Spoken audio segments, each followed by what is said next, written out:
you ready to permanently fuse leadership and philosophy? Then a word of caution. You are about to enter the fully abstract yet wholly concrete realm of Leadosophy.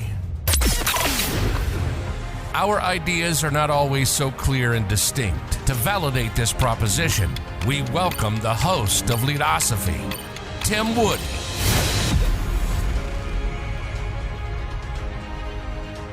Welcome, friends, to another episode of Leadosophy. Leadosophy, the fusion of leadership and philosophy, where an open mind is the rule and not the exception. I want to go back to the idea of why I started Leadosophy. I did it for myself.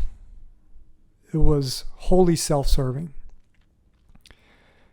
The idea of Leadosophy came first, based upon my background in philosophy and my studies in philosophy, and then my leadership studies.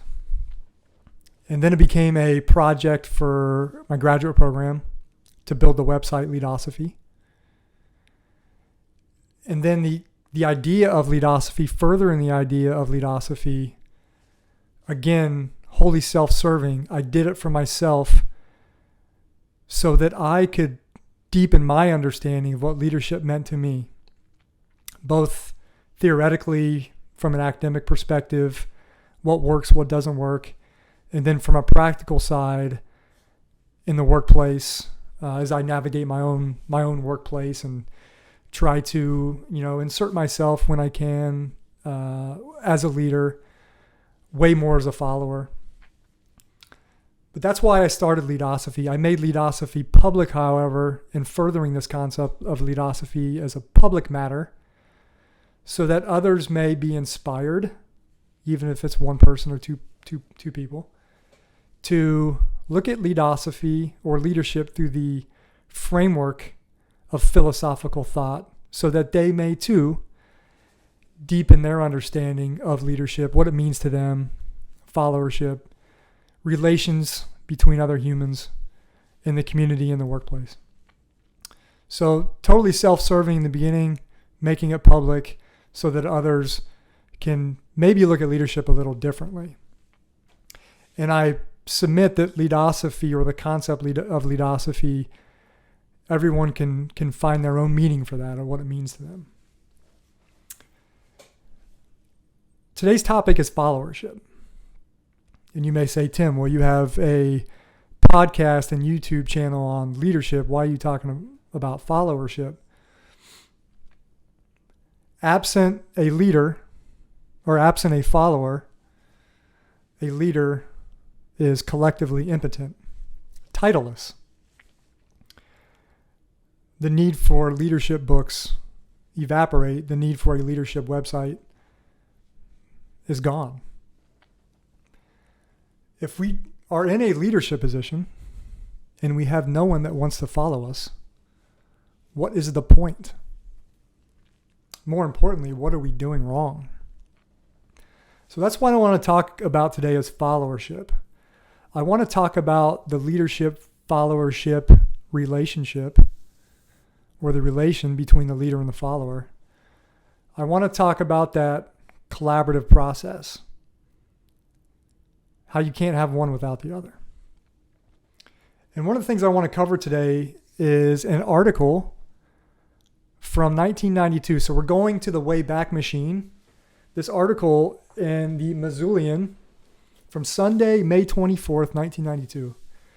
This article kind of hits to the core of what I think followership means and the importance of followership. And there's a few things I want to do in this episode. The first thing is I want to deepen our understanding of followership. And I think by deepening our understanding of followership, it follows that we deepen our understanding of leadership. I think if you deepen your understanding of one concept, the other one automatically comes with it.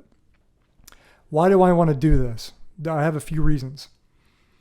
I think it's important here to deglamorize leadership, kind of demystify it. I think for decades, and the research shows this, we talk about Leadosophy, practice, reflection, and theory. The research shows that over many decades, we have told tall tales of leadership. Amazing stories, fantastical stories. And I think more in the Western traditional story, mantra, or narrative, because that's where my understanding is, and my readings and my knowledge is in that area. If you look at American history, in the United States, there's been a lot of sometimes glorified, maybe rightfully so, maybe over-glorified stories of the fantastic leaders who led X or Y to these great feats. And I'm not saying that didn't happen, but I think that is a small percentage of what leadership really is. I think 99.9% of the great leadership stories happen every day at very micro levels, maybe between two people. Maybe it was the leader that helped someone who works for him or her. They led them out of a personal situation that was really difficult. And that person was able to grow. And that person was able to overcome some maybe personal challenges that made them better in their professional life. There are many stories of the leader who removes a certain obstacle in the workplace. And because that obstacle is removed, the people are able to flourish. They're better able to become more competent at their position, at their job. There are leaders every day who, in their community, are creating amazing things. They're creating many amazing programs. They are helping one or two homeless people get off the streets or find shelter when no one else would. Those are the leadership moments that count. Those leadership moments build upon one another to basically or collectively become these great leadership moments.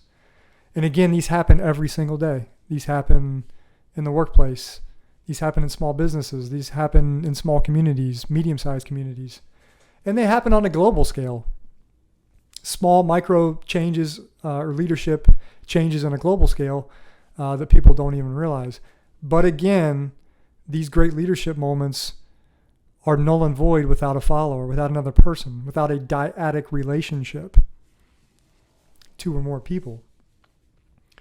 So for me, that's one of the first reasons why I want to deepen our understanding of followership, because I want to demystify this glorious idea of the great leader, the person standing on the pedestal, the person who gets an entire army to flow into battle and have this great victory. Again, these are very small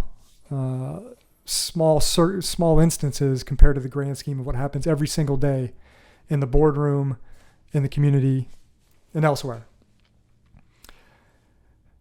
To deepen our understanding of followership, we must understand that there's a symbiotic and mutually reinforcing relationship. This relationship is a means to other ends that might be achieving certain goals, improving quality of a service in an organization. But this relationship between the leader and the follower must be seen as an end in itself. What do I mean? If you are in a leadership position, you must, or I think it's important, I won't say must, I think it's important that you look at your followership, the people you lead, the relationships you develop, as an end in itself. Just developing the relationship is important.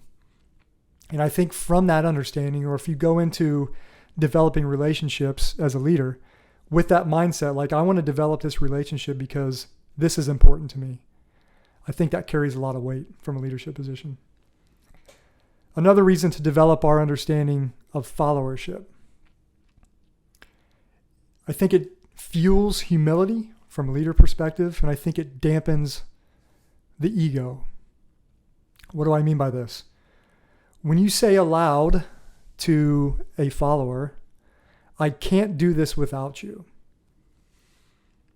I think by saying those words out loud, or at least by thinking them, you lessen your own importance and you increase the importance of the other. Hence, you start equaling out this relationship between the follower and the leader, making them one, making them equal, instead of the leader's here, the follower's down here. I must continually pull the follower along, but the follower never gets any closer to me. Another reason to deepen our understanding of followership. I think this increases the chances that leaders will think deeper on their impact on followers, their actions, their methods, their decisions. The leader may pause and not only think about consequences of his or her actions, but also wargame possible unintended consequences. Put yourself in the follower's shoes. There's a lot of decisions that get made every day in the workplace, in the community, by those in leadership positions. And this could be from bureaucrats in the city council to just a leader in the workplace. Again, there's a lot of decisions that are made, I think, are sometimes made without thinking about or trying to think through the unintended consequences of their decisions on others. I think that's important. And I think that's another reason to try to view leadership through the eyes of the followers. Again, we can deepen our understanding of followership by reflecting on our own experiences as a follower. And I'm going to talk about this a little more in this article by Dr. Robert Kelly, because he talks about the importance of followership. But if you're reflecting on your own followership experiences, I think this will ultimately help make you a better leader. What were some of the experiences that you saw as a follower? What were the good leadership practices? What were the bad leadership practices? What were the reasons why you did not want to follow someone? And what were the reasons that you did want to follow someone? A couple questions to think about. Have you ever read a book on what it takes to be a good follower? Have you ever penned a followership philosophy? Are followers visionaries? Must followers have great charisma? What's the greatest follower you've ever had? Or the greatest follower you've ever led? And why? Can you think of one? Who do you follow? Is it out of choice or out of necessity?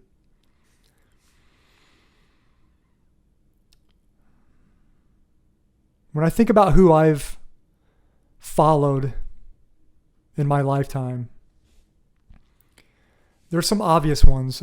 My father comes to mind, a man of, for me, great wisdom, great advice, hard worker. And my mother as well, hard worker, great advice. They both brought different qualities to the table. And I bring up my parents because I think our ability to lead when we are older, I think part of those skills and abilities come from childhood. Our experiences in childhood, our mentors, our good moments, our bad moments. It's all part of this fabric of a leader. You don't just become an adult, get into the workplace, and all of a sudden start seeing leadership. And then you start building your leadership portfolio or your desire to become a leadership portfolio. I believe this happens from childhood. So I bring up my parents. Why did I follow my parents? Because they gave me great advice. They had my best interests at heart. They would tell me if I was off course, and they would help me correct my course. They were compassionate. They were caring. They worked hard. They were great role models. All things you see in leaders in the workplace that you probably want to follow for some reason or another. That leader will have some of those skills, traits, characteristics. 4 things come to mind for me when I think of those I've wanted to follow. The first one is competence. Who made me better? Who challenged me? Who tried to pull me outside my comfort zone so that I could learn more instead of letting me be comfortable where I was, the status quo. I'm a firm believer that a comfort zone leads to complacency. And once we slip into the world of complacency, we get lazy. We no longer seek knowledge. We no longer seek to become better at what we do. We never seek to become a master of our craft. That's where complacency leads. So competence. What does a leader's lack of technical competence mean for the follower? An apprentice shipbuilder will not follow a master shipbuilder who cannot produce a ship that sails with confidence. The illusion of mastery will be exposed eventually. The apprentice will seek another master shipbuilder, not for his or her leadership abilities, but for his or her ability to build a seaworthy vessel. Competence. I've followed with extreme loyalty the leaders who are extremely competent in what they do. Compassion. Compassion goes without saying. I think it goes without saying. But I think some of the leaders I've looked up to in the past, they do have compassion. And I think with compassion also comes kind of some sort of empathy. If you are going through a difficult time, they're willing to try to get outside of their own point of view and try to see it from your side and help you through those difficult times, whatever they may be. I think the leader I've wanted to follow in the past is calm, is cool, collected. Never get too high, never get too low. No matter how crazy things may be, it's really hard sometimes to maintain an even keel. I always say it's never as good as it seems. It's never as bad as it seems. And I say that kind of off the cuff a little bit. And I know there's obviously some dire circumstances out there. But if it seems really bad, sometimes I think the only way to go is up. And sometimes if you're at a super high level or on a really high, you have to check yourself. And I think the really good leaders that I've followed understand that even as great as things may seem, don't get overconfident because, things can always come back down. Caring. Again, this may go without saying. I had a gentleman I worked for about a decade ago. I worked for him for about almost 2 years. He was a Coast Guard captain. He's a now admiral, Coast Guard admiral. And he was my supervisor, but his unit was 100 miles from mine. And he oversaw multiple Coast Guard units, mine being just one of 12 or 13 different units that he had oversight of.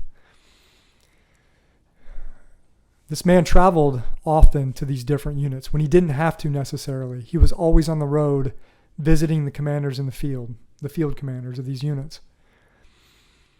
And I would say he would come to my unit maybe once every month or two. I would see him.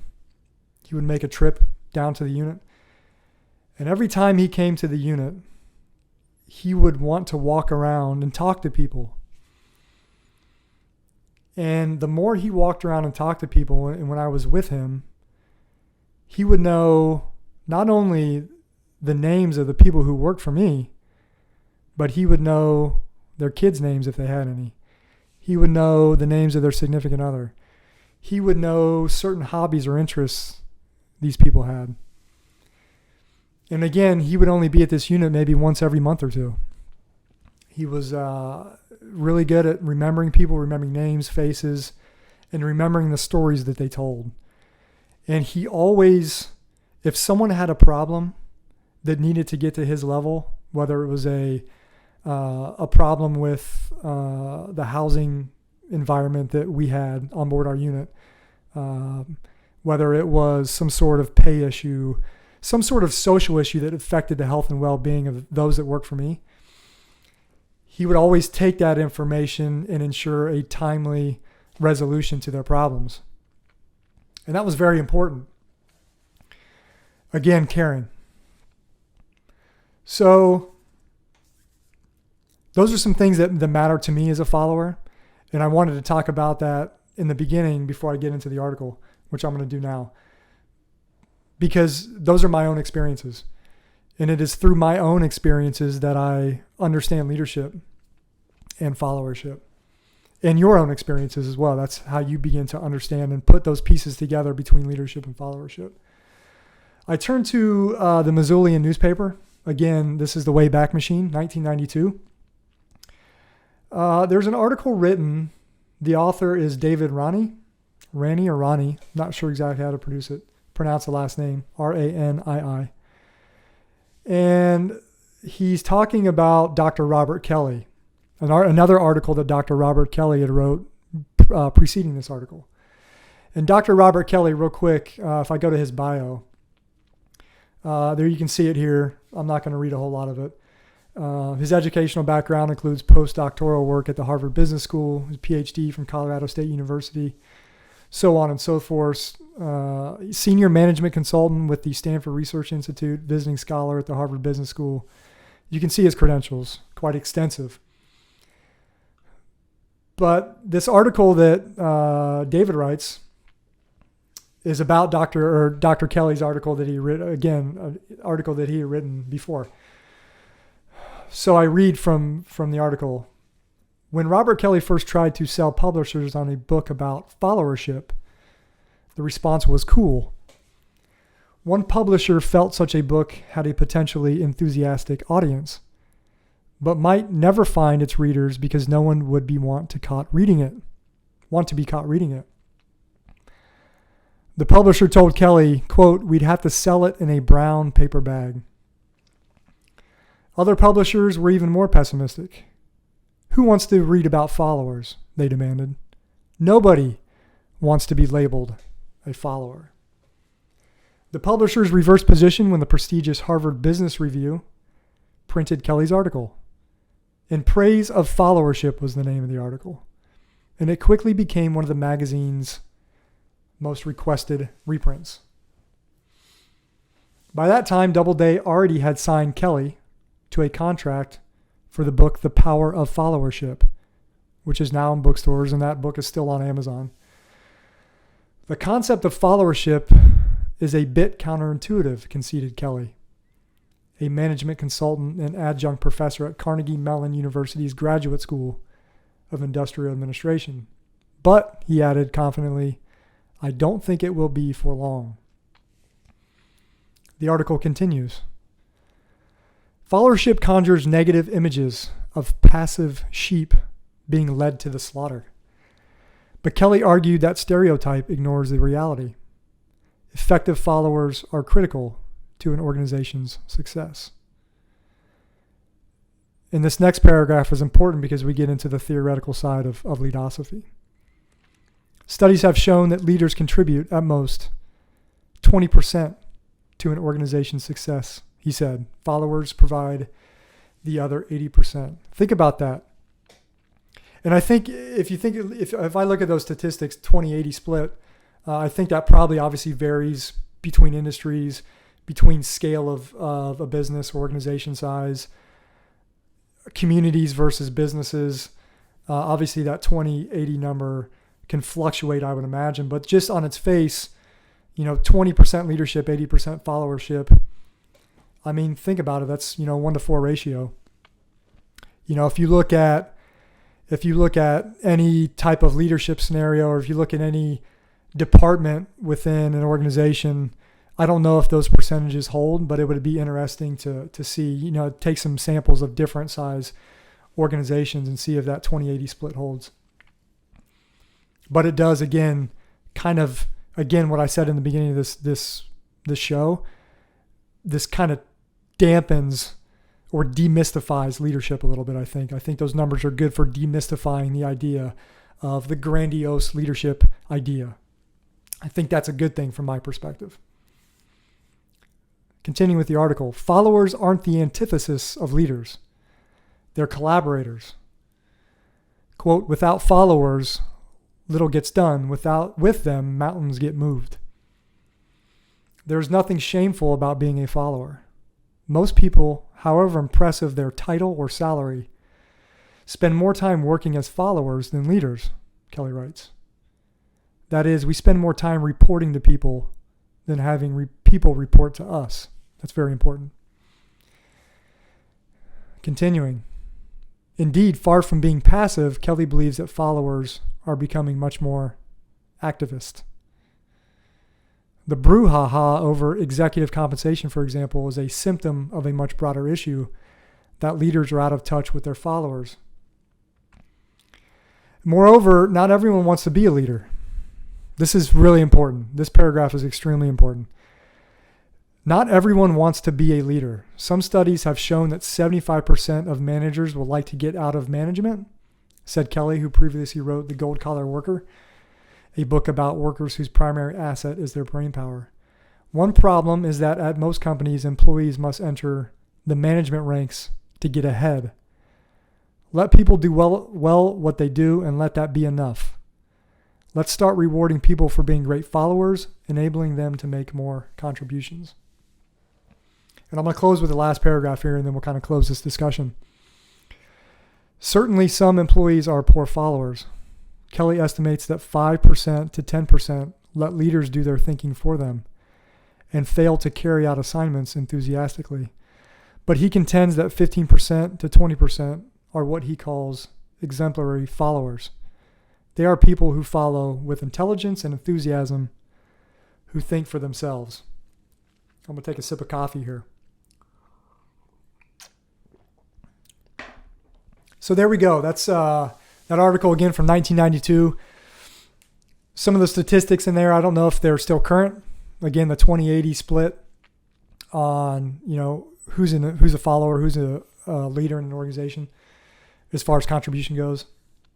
Again, Kelly estimates that 5% to 10% let leaders do their thinking for them. Not sure where he pulled those numbers from, and I'm not sure if they still hold today.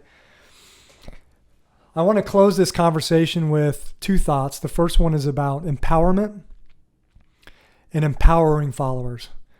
And I think that if we look at that 80%, 20% split of numbers, I think that's an argument to empower others around you, empower your followers. Allow them to make decisions when they can. Allow them to be placed in positions where they can lead on their own. Stop putting so much importance on your own leadership position and place more importance on what they're doing, how they're pulling the team along. It's the followers that are usually in the trenches, making things happen, making processes run smoothly. Another concept I want to talk about, which I call the kissing cousin of followership, is servant leadership. I think there's a small overlap, maybe, or a connection, some sort of connection that I'm still working out myself. I think there's this connection between being a servant leader and followership. If you're a servant leader, if you go into a leadership position with the mindset that I'm here to serve others, I almost think of that as you are now deciding you want to follow others in some way. Again, servant leadership, followership, I think there's a connection. I'm not sure how to articulate that yet. I'm still working that out, but I wanted to say that publicly because maybe someone else has another way to either explain that or help me think through this idea, or correct me and say, no, servant leadership is something completely different than followership. I'm willing to be wrong. That's okay. There's nothing wrong with being wrong. Hopefully you know you are being wrong, or someone's telling you. So I think that's what I want to close with: empowerment, servant leadership, those two ideas. And then lastly, re-emphasizing the importance of followership and understanding what followership means, deepening our understanding of what it means to be a good follower. Because as Dr. Kelly said in the article, most of us spend more time following others than actually leading. I mean, if you look at the CEO of a nonprofit, that CEO still reports to a board of directors, right? That CEO still is a follower. Will still take guidance and direction. Will still get checked if they're off course. Again, focus on followership. It fuels the fires of humility. It dampens the ego. And I think that's kind of a good way to end this episode. I hope you enjoyed this discussion on followership. I would love to hear your thoughts. And again, you may be asking, why are we talking Leadosophy? Why are we talking followership? I hope I made the case in this episode. I hope I made a decent argument for why we place, or why we should place an emphasis on followership. That's it for Leadosophy. That's it for this episode. Remember, Leadosophy is about using the tools of philosophical thought to deepen our understanding of leadership. Thanks for watching. We'll see you next time. Thanks for watching and listening to another episode of Leadosophy. If you liked what you heard today, hit that subscribe button and check out Leadosophy.com and learn more about Tim's ideas on philosophy and leadership. We'll see you next time.